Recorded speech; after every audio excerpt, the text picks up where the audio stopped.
Duon buche mantie kanyakla ma broad based omuocho mbaka mar geto leo ma Jalup Jatend Piny yiero magana 227 ODM nyonore thuolono mar Jalup Jatend Piny nyaka wenegi nikech gin kod kwan mongirore mar duoko Ruto e telo ma onge kiawa. Gilose kinde romo mar jodito magi e log tich mar duon burano Nairobi kaka Walter Nyambaga leronoa. Par siasa medo mako mach kendo tedore mokalo. Duon bura mar ODM omako chung' motegno ni lemo mar Jalup Jatend Piny nyaka chodnegi ni mar gin kod kwan mongirore mar duoko Jatend Piny William Ruto telo 2027. If UDA produces the presidential candidate, ODM must produce the deputy presidential candidate so that the two parties can be together in the next election. So it's a confirmed position that we will go for the deputy president's position.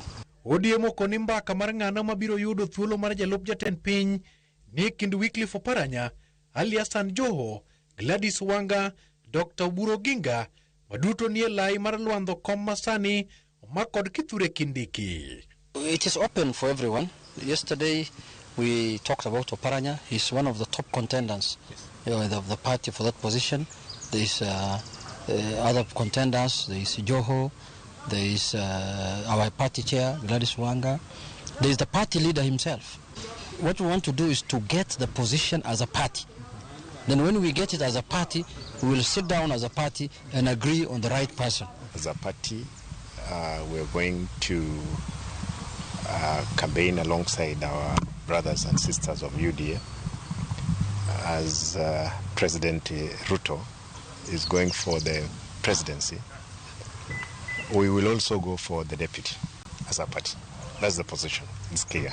Okang moka kod ODM chal ka gima medo puko koyo kum Jalup Jatend Piny Kithure Kindiki ikine mawenge bende ng'iyo kwano ni nyaka ringa gonda kweth mag linda mwananchi kata kamano ODM okoni kwethno onge kod ngufu manyalo yungo ODM. So gik vugu gin gik moko mag excitement.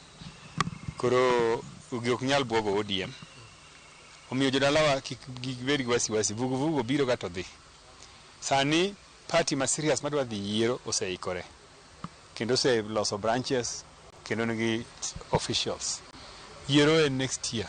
Kapok iloso party mi keto piny, mi dhi yiero go, onge mi dhi. Omiyo jodalawa beduru ODM. No, our party, ODM and the UDA will go 50-50.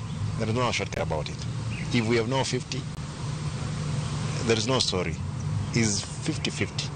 Giango magi kinde bedo kod romo mar jokombe mag duon bura mar ODM e counties 47 kama jokombe adek mawuok Mount Kenya ne othichie lemogo kendo timnegi yiero kargi kaka yuro tego chamano motel ne yiero 2027. How many have left us?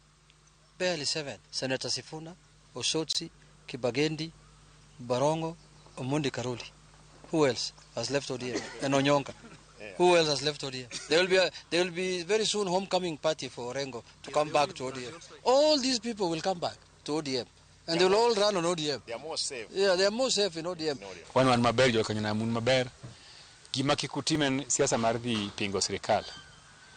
Ingeni jakomno oseol pingo sirikal. Omiyo nowewa sirikal.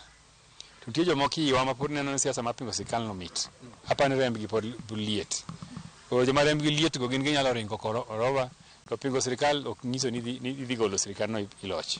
Kinde ma jo Kenya geto ng'eyo ni to yiero mabiro ng'ano manyalo biro yudo lemo mano mar Jalup Jatend Piny.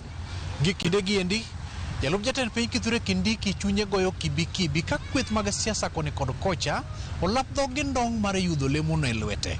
Walter Nyambaga, Ramogi TV. Jaboro manomaki kitudo kod monj mar kanisa mar St. Stephen's mayudre Kisumu doho weyo thuolo bang' wito oko kwayo mar jomin bura mar medo dinonegi e kinde manonro dhi nyime. Jang'ad bura Valeria Adhiambo de ochiwo chik mondo